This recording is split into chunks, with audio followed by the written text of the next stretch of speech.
Bom dia, senhoras e senhores. Sejam bem-vindos à teleconferência da Eternit para a discussão dos resultados referentes ao primeiro trimestre de 2025. Essa teleconferência está sendo gravada e o replay poderá ser acessado no site de RI da companhia, ri.eternit.com.br. A apresentação também está disponível para download. Informamos a todos os participantes que, após a apresentação, iniciaremos a sessão de perguntas e respostas. Mais instruções serão fornecidas no início do Q&A. Antes de prosseguir, aproveito para reforçar que as declarações prospectivas têm como base as crenças e suposições da administração da Eternit e as informações atuais disponíveis para a companhia. Essas declarações podem envolver riscos e incertezas, tendo em vista que dizem respeito a eventos futuros e, portanto, dependem de circunstâncias que podem ou não ocorrer. Investidores, analistas e jornalistas devem levar em conta que eventos relacionados ao ambiente macroeconômico, ao segmento e a outros fatores podem fazer com que os resultados sejam materialmente diferentes daqueles expressos nas respectivas declarações prospectivas. Estão presentes conosco hoje o senhor Rodrigo Inácio, CEO, Carissa Portela Cristal, CFO e DRI, e Saulo Martini, gerente de RI e contabilidade. Gostaria agora de passar a palavra ao senhor Rodrigo Inácio, que dará início à apresentação. Por favor, pode prosseguir. Bom dia. É uma satisfação tê-los aqui no call de resultado do primeiro trimestre de 2025 da Eternit. Meu primeiro call como CEO da companhia. Atuei como diretor comercial e marketing da Eternit por 8 anos e desde abril tive o imenso prazer de assumir a presidência e passar a liderar esta companhia na sua trajetória de superação. Inicio a minha apresentação no slide 3, com a nova estrutura da diretoria executiva, que ficou completa com a chegada do Éder Sá, na posição de diretor comercial e marketing. Éder, que desde 2024 fazia parte da administração na cadeira de conselheiro. Agora, com o time completo, seguiremos com o processo de fortalecimento da marca, diversificação dos nossos portfólios e disciplina financeira. No lado esquerdo do slide, dentre os destaques do primeiro trimestre, tivemos na frente de investimentos o Go Live do SAP HANA, no mês de março, o que faz parte de um plano de transformação digital que nos permitirá maior eficiência na análise de dados, otimização de processos e, em segundo momento, redução de custos. Em novos negócios, concluímos a instalação e modernização das linhas de produtos para sistemas construtivos, adequando à expectativa de demanda que temos para este mercado.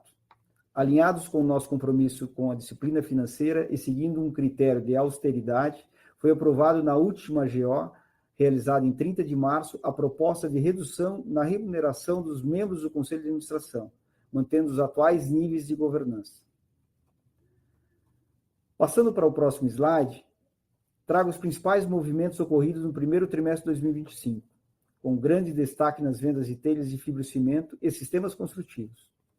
No segmento de fibrocimento, apresentou no primeiro trimestre um crescimento de vendas de 15,1%, frente ao primeiro trimestre de 2024, totalizando 167,6 mil toneladas, muito impulsionado pelas vendas da região Norte e Nordeste. Já as vendas de placas cimentícias e painéis totalizaram 7,2 mil toneladas, representando um crescimento de 38,8% frente ao primeiro trimestre de 2024. Resultado esse imputado ao constante foco da companhia na consolidação dessa linha de produtos, reafirmando sua relevância. Comento brevemente alguns destaques financeiros que serão apresentados em detalhes nos próximos slides.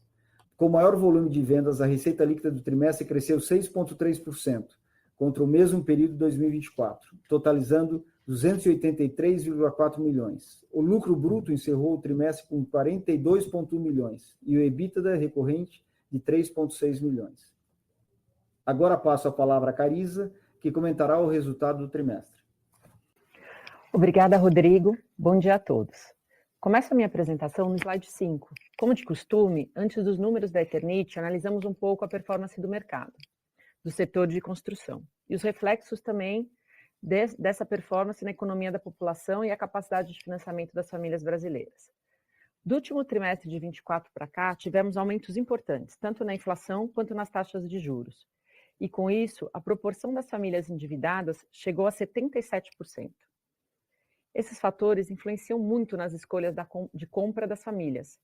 Ainda assim, de acordo com a Associação Brasileira de Indústria de Materiais e Construção, Abramat, houve um crescimento de 5,7% nas vendas do período para o setor como um todo. Passando para o slide 6, apresenta a performance das vendas e do volume das nossas 4 linhas de negócio. O aumento de vendas que a gente notou no setor de construção foi ainda mais relevante na Eternit. Os nossos negócios de telha de fibrocimento e telhas de sistemas construtivos, estes cresceram 15,1% e 38,8%, respectivamente, neste trimestre, se comparado ao mesmo período do ano passado, como podemos ver nos 2 primeiros gráficos do slide. Nas telhas de fibrocimento, como já citado pelo Rodrigo, o destaque fica para a região de Norte e Nordeste, região onde aumentamos o nosso market share, enquanto a evolução do volume de vendas em sistemas construtivos se mostra muito alinhada com a nossa leitura de mercado, e que vemos para a qual estamos nos preparando para ser uma das líderes nesse segmento. Se analisar a margem média destas 2 linhas, tivemos uma recuperação importante no período, chegando a aproximadamente 13% de margem.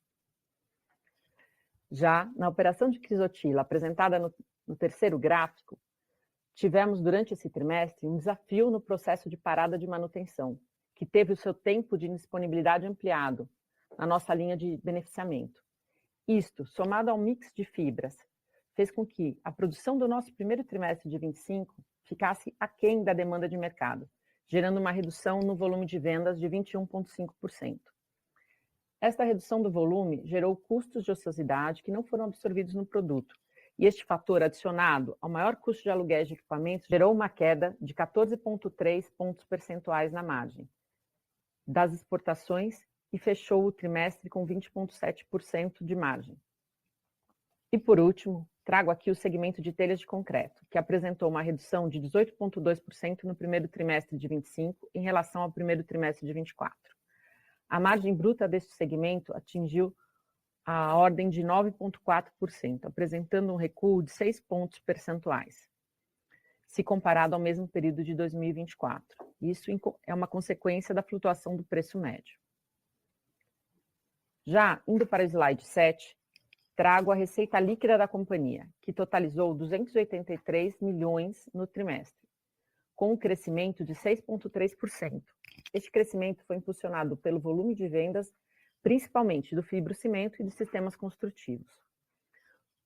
O custo do produto vendido, que está apresentado no segundo bloco de gráficos, apresentou um acréscimo de 14,8%, chegando a 241 milhões no trimestre. Parte deste aumento é reflexo do volume de vendas do fibrocimento e de sistemas construtivos.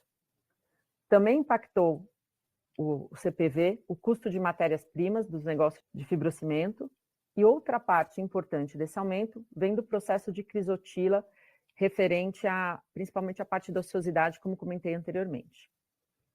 Os últimos gráficos demonstram o reflexo da mudança de mix de produtos e a representatividade dos segmentos na apuração do lucro bruto. A menor representatividade da Crisotila no consolidado, que passou de 48,5% no primeiro trimestre de 24 para 34,2% no primeiro trimestre de 25. Como a Crisotila tem margens mais altas do que os demais produtos, isso impactou diretamente o lucro bruto da companhia, que apresentou uma redução de 25,3%, totalizando 42 milhões no trimestre. Agora, indo para o slide 8, destaco que a Eternit mantém o seu foco na disciplina financeira e busca de eficiência, e manteve o nível das despesas gerais e administrativas em patamares similares aos gastos do ano anterior, totalizando 23,2 milhões no primeiro trimestre de 2025. Já no gráfico do meio, apresentamos o EBITDA recorrente, que é o EBITDA utilizado pela administração para fazer a gestão dos negócios, e exclui os eventos não recorrentes. O EBITDA recorrente somou 3,6 milhões no primeiro trimestre de 25, reflexo majoritário da contração da margem bruta no segmento de Crisotila e menor representatividade do negócio de Crisotila como um todo. O resultado líquido do primeiro trimestre de 2025 foi um prejuízo de 10,8 milhões. Ademais do resultado da operação, como acabei de explicar, o lucro do trimestre também foi impactado pelo resultado financeiro, que totalizou uma despesa de 6,4 milhões. Reflexo principalmente do aumento do custo de serviço da dívida, que foi impactado por aumento nos índices aos quais as nossas dívidas estão indexadas, principalmente CDI, e aumento na depreciação, que fechou na ordem de 13,2 milhões. Finalizo minha apresentação no slide 9, o qual é possível ver que a Eternit detém um endividamento líquido de 111 milhões em 31 de março de 2025, que está muito em linha com o nível de endividamento que tínhamos em dezembro de 2024. A companhia hoje tem uma alavancagem controlada de 1,6 dívida líquida EBITDA ao final do trimestre. Importante comentar que nenhuma das nossas dívidas possui covenants financeiros. A companhia segue constantemente avaliando a nossa forma de estrutura de capital com o objetivo de maximizar os recursos da companhia. Volto agora a palavra para o Rodrigo para os comentários finais. Obrigado, Carisa. Vou finalizar a apresentação no slide 11, com os pontos de perspectivas de futuro.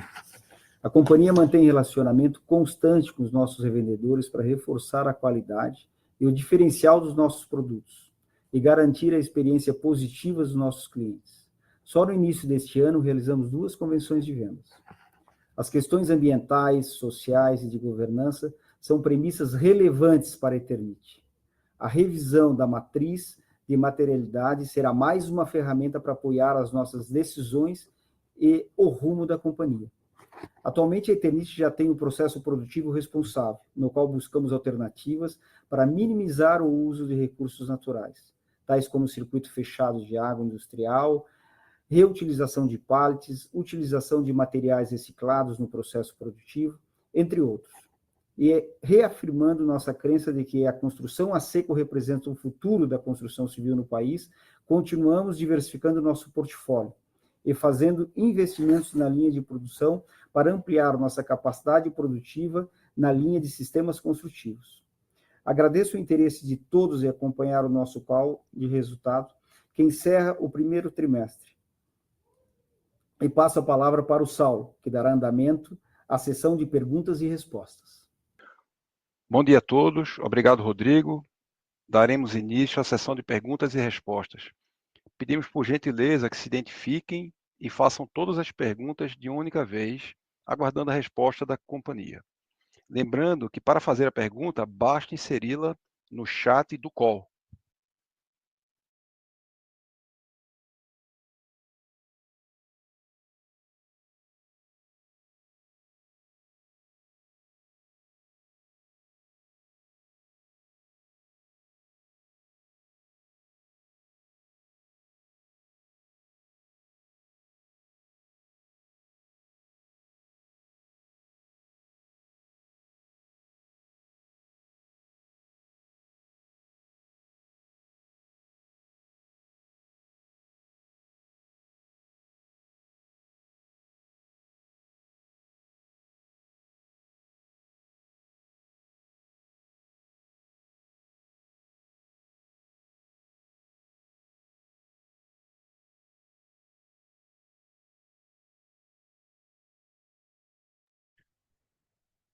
Temos uma pergunta aqui. A pergunta é: o investimento feito em Caucaia está trazendo o retorno esperado? Eu passo a resposta para o Rodrigo. Rodrigo, agradeço a resposta. Obrigado, Saulo. O investimento que nós optamos em fazer em Caucaia há 4, 5 anos atrás, e que realizamos a inauguração da planta em março do ano passado, vem trazendo bons resultados para a companhia, vem nos permitindo o ganho de market share e uma boa margem dentro do esperado no projeto original da planta. E concluindo, vem nos permitindo consolidar também a planta que possuímos em Simões Filho, as duas juntas vêm se complementando e permitindo um ganho de market share na região norte e nordeste. Isso vem contribuindo bastante com o resultado da companhia de uma maneira em geral. Temos mais uma pergunta aqui.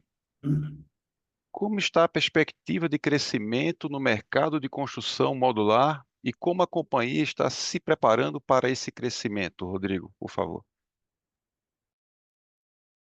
Essa é uma das nossas apostas de futuro. Esse segmento vem crescendo de uma maneira exponencial e a um ritmo muito maior do que a construção civil vem experimentando. Então, nós vemos criando aí desde 2018, 2019, criamos uma BU e esta BU vem focada nesse nicho de mercado.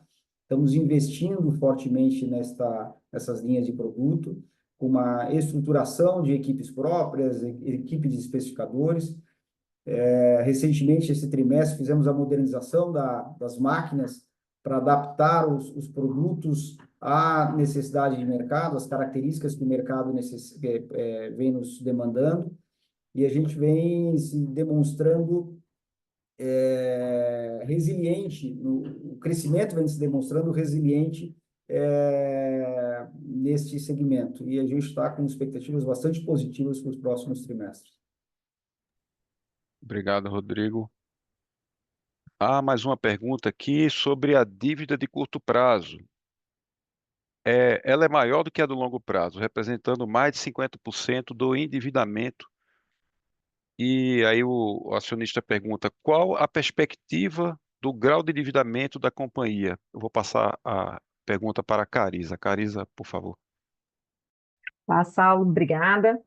Bom, quando a gente olha a dívida da companhia, acho que é interessante a gente separar em dois momentos, né? Primeiro, a gente tem um grau de endividamento super confortável. A companhia hoje está, a relação dívida líquida EBITDA é 1,6 vezes, o que nos dá um potencial de, eventualmente, ter mais espaço para fazer mais alavancagem para crescer, caso a gente entenda necessário, e fazer novos investimentos.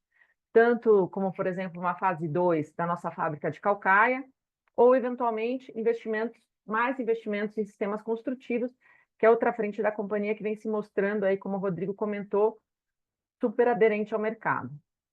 E aí, falando especificamente da dívida que a gente tem hoje a gente está com 111 milhões de dívida líquida, qual aproximadamente pouco mais de 50% dessa dívida é de curto prazo. Acho que vale falar que essa dívida de curto prazo é uma incentivo à exportação, na verdade, onde são os recebíveis que a gente tem do mercado de exportação, basicamente relacionado à SAMA, que a gente recebe de forma antecipada via ACC ou ACE.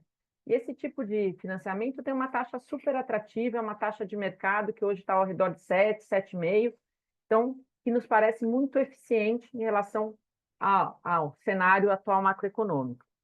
Além disso, no longo prazo, a gente tem outras dívidas que são muito competitivas, né? Como uma dívida que a gente tem no BASA, que é mais ou menos 25 milhões, que é uma dívida que vai vencer em 2031, que hoje está em torno de 7% ao ano.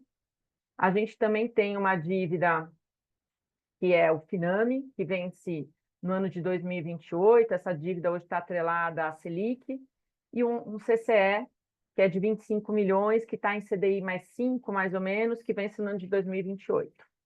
Acho que a composição da nossa dívida se mostra muito saudável atualmente. Não é uma preocupação para a companhia no momento. Obrigada. Obrigado, Carisa.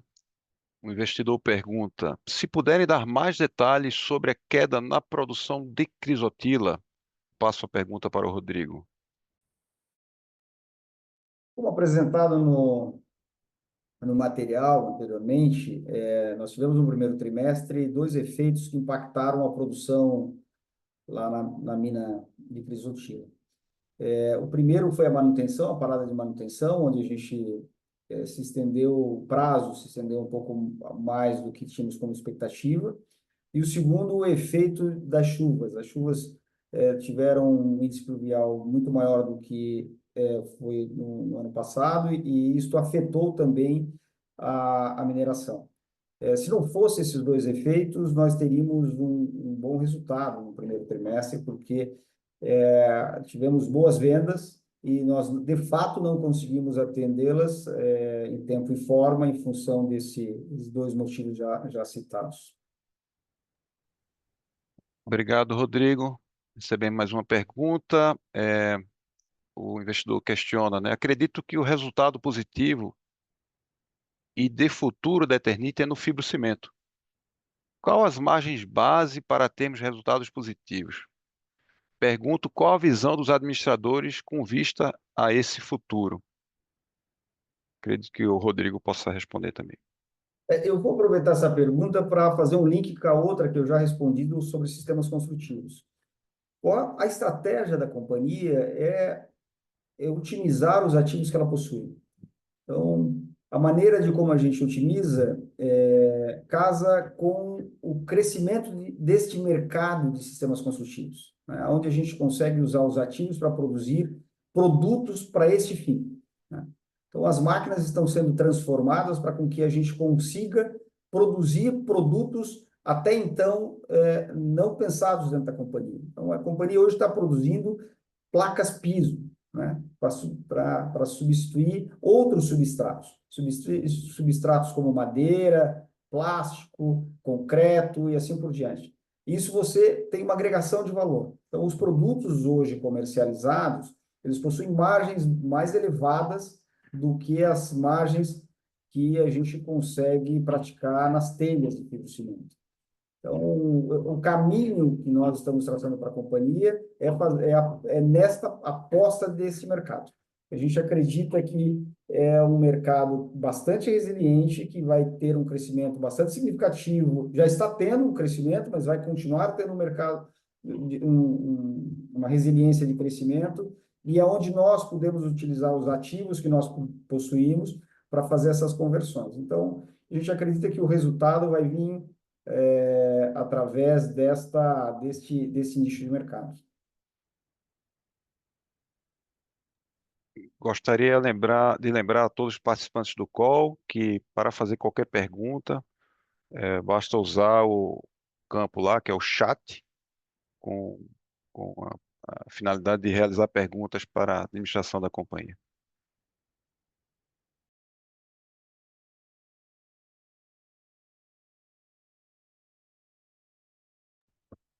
Recebemos mais uma pergunta. O investidor pergunta: alguma expectativa em relação à decisão do STF sobre o tema do amianto? Passo a pergunta para o Rodrigo também. A gente vem acompanhando o decorrer do julgamento. A nossa expectativa é que a gente possa ter uma longevidade relativa para a mina, para que a gente consiga preparar o phase-out da própria estrutura que possuímos lá e deixar um legado dentro da cidade de Minas Sul. Mas a gente não tem definitivamente nenhuma decisão ainda, da decisão do STF, mas a gente acompanha com bastante atenção e nós estamos nos preparando para esse processo de transição em Minas Sul. Obrigado, Rodrigo.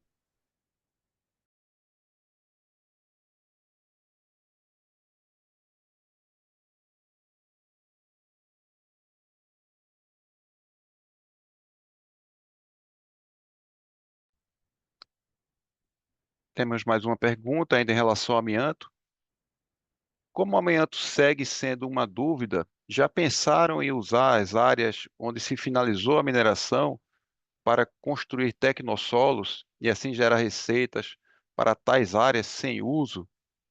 Passo também para o Rodrigo.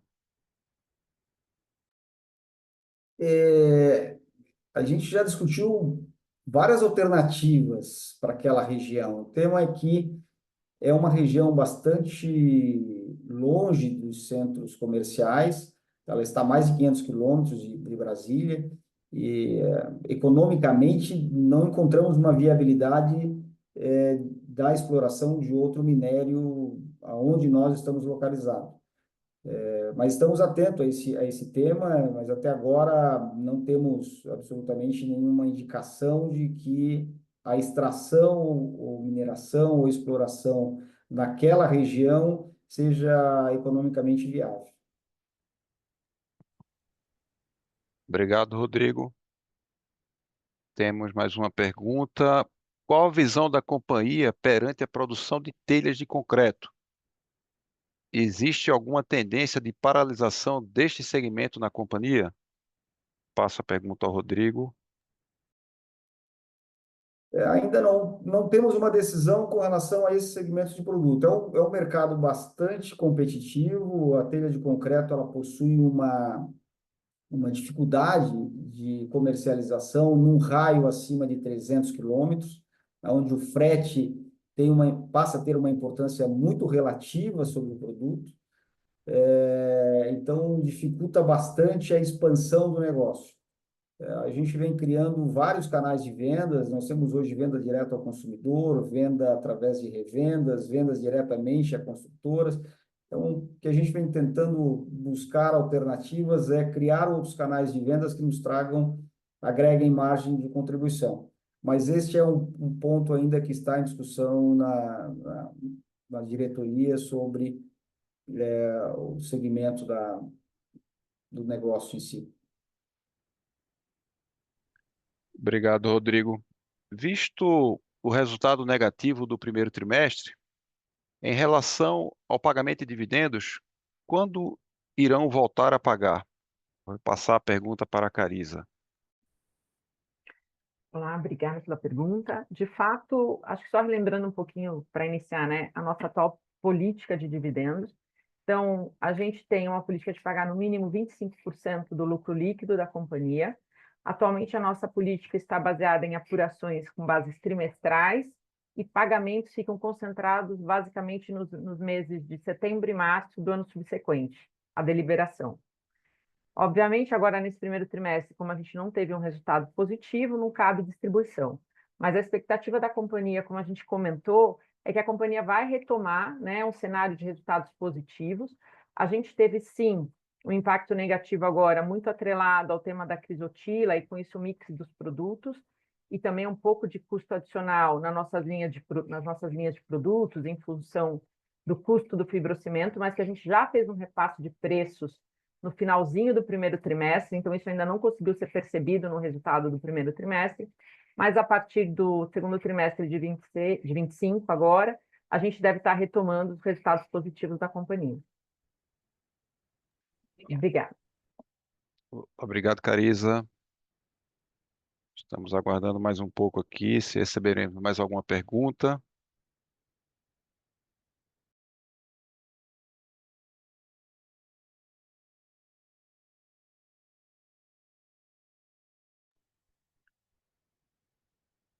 Bem, não havendo mais perguntas, voltarei a palavra ao operador para encerrar a videoconferência, lembrando que, caso o investidor tenha interesse em realizar mais perguntas, que é possível fazer através do devido canal lá no nosso site de RI. Agradecemos a participação de todos e passar a palavra para o nosso operador. Obrigado. A conferência da Eternit está encerrada. Agradecemos a participação de todos. Tenham um ótimo dia.